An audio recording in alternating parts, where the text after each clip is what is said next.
Alright, you kids get to bed, I get the storyboard. There is a place in the state of Georgia where no criminal ever wants to go. That place is called Alto State Prison, formerly Lee Arrendale in Alto, Georgia. If you come here, you surely won't make it out. Stay tuned for Tales from the Toe.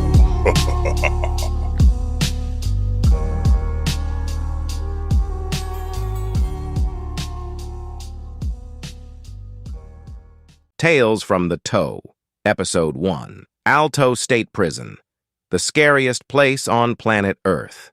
In the wake of escalating gang wars that had gripped the heart of Georgia, particularly the streets of Atlanta, the Department of Corrections made a decisive, albeit controversial, move. The once notorious Lee Arrendale State Prison, a facility with a history as tumultuous as the inmates it once held, was to be reborn under a new identity. Alto State Prison. This transformation was not just in name, but in purpose, to exclusively house the most volatile segment of Georgia's prison population, young men aged 13 to 25, many embroiled in the violent feud between the Georgia Bloods, Crips, and Gangster Disciples gangs. The reopening of the prison as Alto State Prison was a response to a desperate need. Gang violence had surged to alarming levels, and the state's correctional facilities were ill-equipped to handle the specific challenges posed by this younger, more violent demographic. The government, under immense public pressure, saw the revival of this institution as a necessary evil, a place where the most dangerous could be contained and perhaps reformed. As the first buses rolled through the razor-wired gates of the desolate-looking compound, just weeks after all the female inmates were relocated, a sense of foreboding loomed over the facility. The prison, with its formidable walls and watchtowers, seemed to brace itself for the storm to come. Inside, the corridors echoed with the sounds of a new era of inmates, their youthful faces belying the harsh realities of their lives on the streets. At the center of this maelstrom was Warden James McAllister, a seasoned veteran in corrections. McAllister had previously held 2 other prison warden posts at Smith and Telfair state prisons, and was acutely aware of the reputation that preceded Alto and the monumental task of maintaining order in a place brimming with gang rivalries and youthful aggression. His strategy was a mix of strict discipline, innovative rehabilitation programs, and a new technology provided by a state donor, which was a batch of AI robot corrections officers. But whether all this would be enough in such a volatile environment was a question that lingered in the air. In a groundbreaking move that marked a significant shift in the landscape of correctional facility management, an innovative tech company based out of Savannah, Georgia, called Lockdown Robotics, Inc., made a substantial contribution to the Georgia Department of Corrections. 8 state-of-the-art AI robots, each standing an imposing 6'6", tall, and equipped with a built-in reservoir filled with gallons of pepper spray, as for discipline management. This donation was part of a pilot program intended to integrate advanced technology into the prison system, starting with Alto State Prison.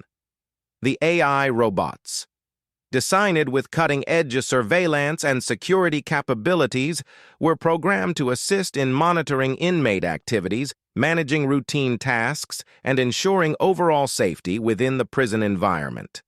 The initiative was closely watched by both industry experts and correctional administrators, as success at Alto could pave the way for a larger contract to deploy these robotic guardians across other prisons in Georgia.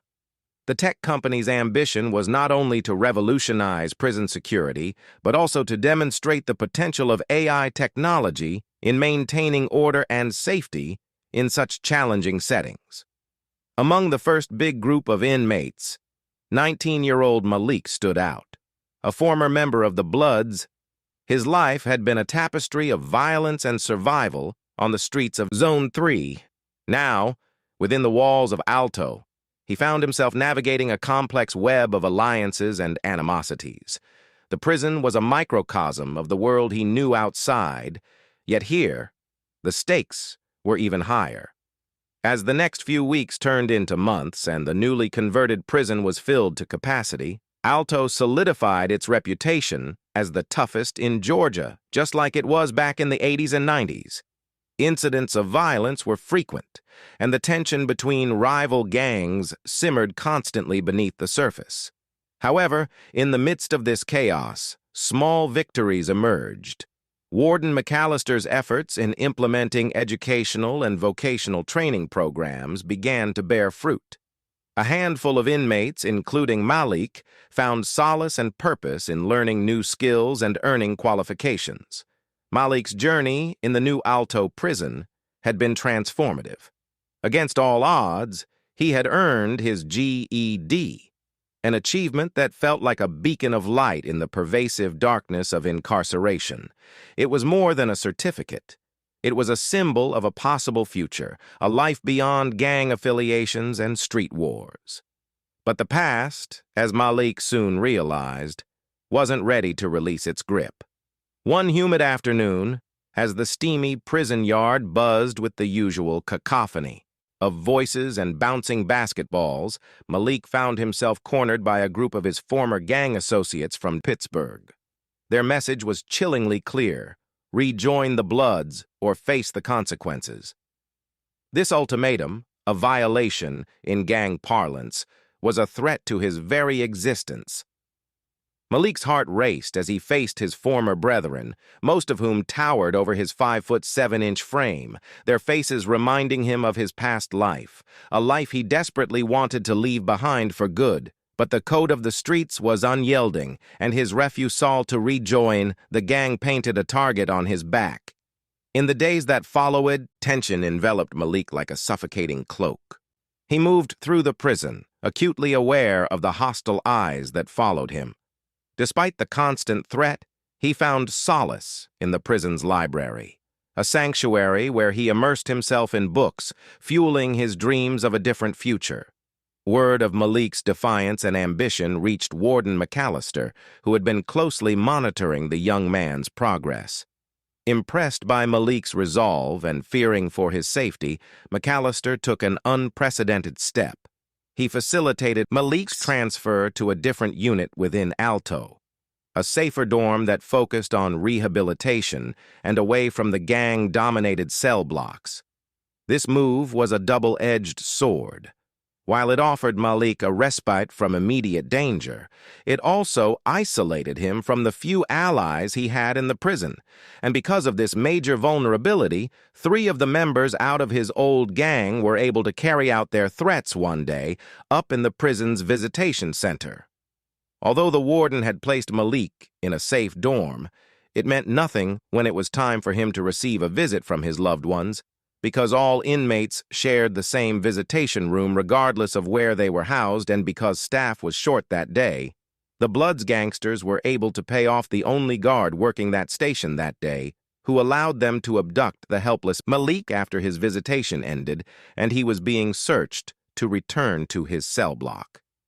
The evil trio used one of the building's back rooms to tie the helpless teen up with his own ripped t-shirt, as well as with strips of bed sheets, stripping him naked and taking turns sexually violating him as he attempted to scream through the filthy sponge that was stuffed in his mouth by one of the dogs who had grabbed it from a nearby mop closet. As the largest member of the trio mounted the bent-over Malik a second time, the weary teen couldn't take any more pounding back there and involuntarily released his bowels all over the dirty man's eggplant emoji. What happened next would bring a loud shout to Malik's mother when she heard details of the incident. The shit-splattered gang member got so angry at Malik for spraying him with bloody boo-boo that he pulled out his homemade chopper and gave an unsuspecting Malik a second smile across his neck which severed his carotid arteries, causing him to bleed out in mere seconds. The grim narrative of Alto State Prison, already steeped in a history of violence and despair, turned darker with the tragic end of Malik's story. The young man, who had become a symbol of hope and resilience within the prison's daunting walls, met a cruel and untimely death. His murder, the 29th homicide in the facility's first year since its reconversion, cast a long, dark shadow over the institution and its rehabilitation efforts. Malik's attackers, former associates from the Bloods, were swiftly apprehended. The evidence of their guilt was irrefutable, leading to each receiving an additional sentence of life without parole. These sentences, piled atop their existing ones, ensured that they would spend the rest of their lives within the confines of the very institution they had turned into a battleground. The news of Malik's death sent shockwaves through Alto State Prison. For some inmates, it was a grim reminder of the unrelenting grip of gang affiliations and the brutal reality of prison life. For others, particularly those who had looked up to Malik as a beacon of change, it was a devastating blow. His ambition to transcend his past and his commitment to a new path had inspired many, making his loss all the more poignant. Warden McAllister, who had taken a personal interest in Malik's rehabilitation, was deeply affected by the tragedy. The death marked a significant setback in his efforts to turn Alto into a place of reform rather than retribution. He grappled with the harsh truth that despite the best efforts at rehabilitation, the culture of violence deeply ingrained in the prison system was a formidable adversary. Malik's death prompted an intense period of introspection and debate both within and outside the prison's walls. Stay tuned for more episodes of the hit audio story series called Tales from the Toe by G.K. David, and check out the YouTube channel G.K. David Stories for more amazing content, surely to keep you entertained for hours.